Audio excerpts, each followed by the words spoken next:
happening. You're just weird about it. No, you are. Say that sentence the way you would say it. Sometimes the dog will be there like while we're having sex. Yeah, that sounds appropriate, Esther. It's happening. It's happening sounds like you're in a Handmaid's Tale. Yeah, that sounds a little bit too. Under his eye. Hold on. So Jules was like the final straw for me to break up with someone. Why? I got into a pretty not healthy relationship after my breakup. I know this. But not the extent. No, yeah, I know. And I kind of kept it under wraps because I'm just like, I don't need my family to know how he speaks to me. Oh, yeah. Right? I was in New York. You're so hot. It's so hard to like listen to you. Thank you. I appreciate like focus. that. Okay. And I was in New York and then he sent me just like insane barrage of like really crazy text messages. And I sent it to my sister. And then my sister sent it to Jules. And then she was like, this is the first time Jules has ever like been like, no, you need to never speak to this person again. I love that. Like she was very parental with me and she was like, this is not okay. Like this is dead. It was so tiring because like I would just hear at the Khalyla on the next room just like every night just screaming and like arguing at this guy. Yeah. It was so because bad. everywhere I went, even if I was gone for like 5 minutes, he thought I was just, it was crazy. And we weren't even exclusive and he was like acting absolutely out of his fucking mind. Oh, you really hid this from me. Oh, I hid was it. in New York with you. Yeah, I hid it from everyone. She hid it for me too. Don't worry. But I don't care. I don't care about you. What? I don't care. If I were to say I knew, you'd be like, why did you know? I wouldn't care if you knew. We have our own special connection that you would Don't never say special understand. connection. You would never understand. All what of we this to have. say, as experienced as someone can be and grown and adult, you can still get sucked into something. I'm actually shocked by toxic. that because I would not have seen that for you. But it's you're because so it did. strong. This is who I think, right? Yeah. It's also because it didn't start that way. So that's what happens. It's not like you saw it and you chose to be a part of that. It did not start that way at all. And when someone like threatens like self-harm if they don't get their way with you, to me, that is like the ultimate like manipulative, like emotionally abusive shit.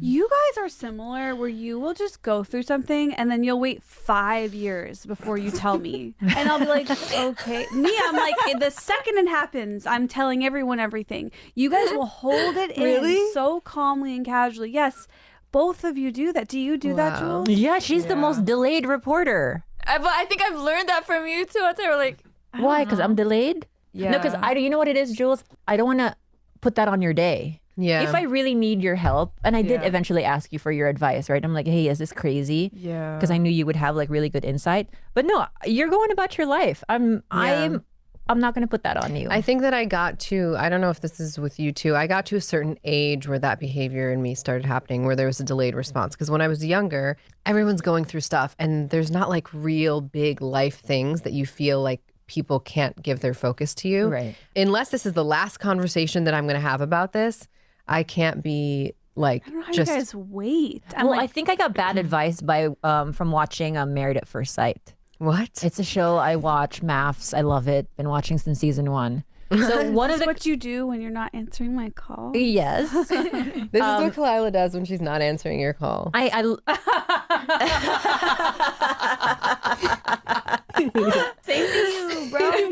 So one of the couples counselors on there was like, do not share fights with your family members. Oh, yes. Because that's something you as a couple should be working out. And I think I took that a little too far. Literally, where yeah. it's like, even when someone was being abusive, I was like, okay, don't share it with your family because they'll think differently of him. And then they'll continue to have this idea even after we've already resolved it as a couple. That makes sense. I'm not saying it's a good thing, but it makes sense that was your thought process is what I'm saying. Yeah. And there's a difference between arguing and mistreatment and abuse. Yes. They're two different things. That's a good, that was good. You said something good. Thank you.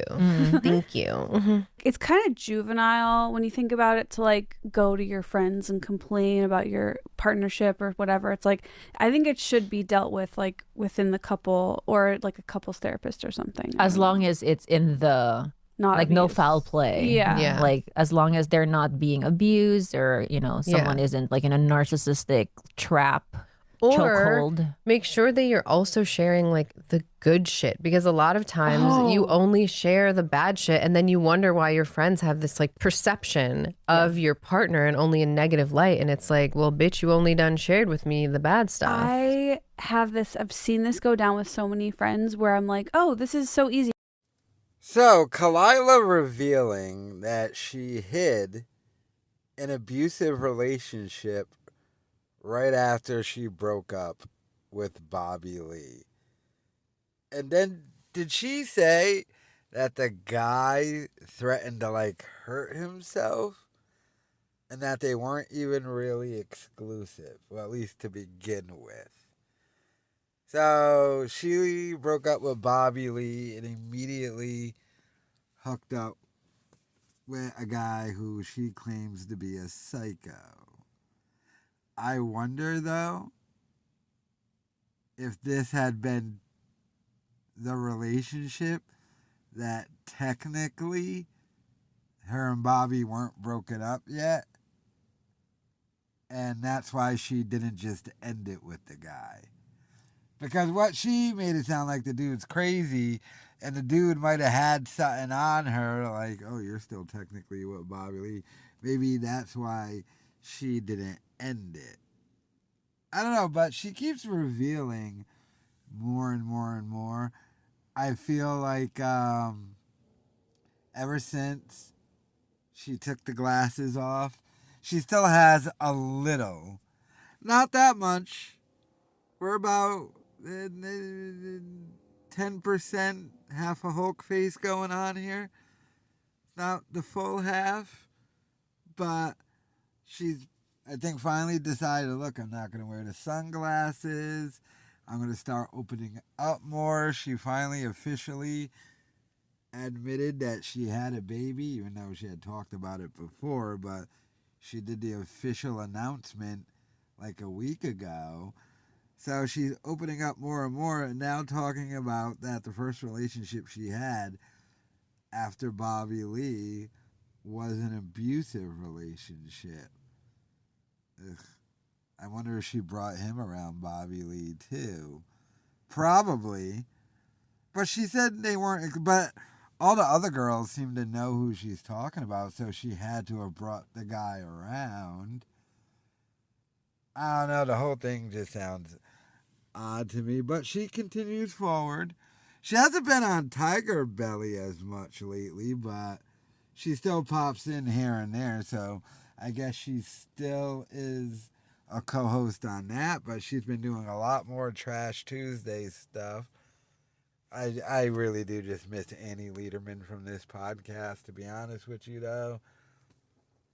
But I do like the fact that she's opening up more and revealing more stuff from the breakup. But, I mean, let me know your thoughts in the comments.